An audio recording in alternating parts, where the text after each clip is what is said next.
అది టాలీవుడ్ అంతే. ఒకటి ఇప్పటిదాకా ఆంధ్ర తెలంగాణ ముఖ్యమంత్రుల యొక్క ఇది ఫేస్ చేశారు ధమ్కీలు.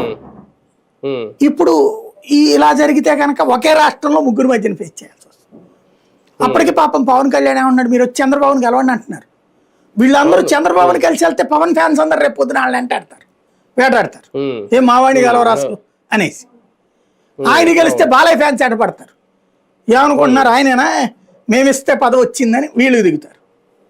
ఎందుకు వచ్చిన గొడవని వాళ్ళందరూ సైలెంట్గా ఉన్నారు. ఈగో క్లాషెస్ అనమాట.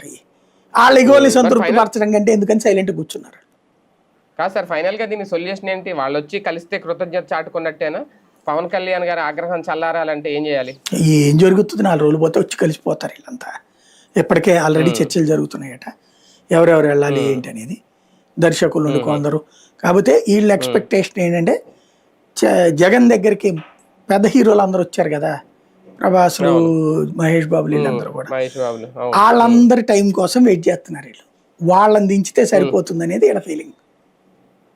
చిరంజీవి గారు కూడా వచ్చారు. అదే చిరంజీవి గారు అప్పుడు నాయకత్వం వహించారు.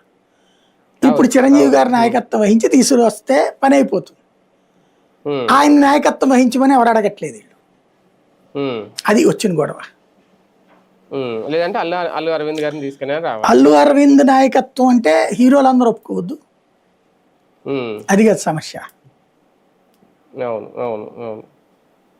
అంటే మొత్తానికి పవన్ కళ్యాణ్ గారి సినిమా ముందు ఇది అంతా వచ్చింది కాబట్టి ఎంత కథ నడిచింది అనుకోవాలా ఫైనల్ గా?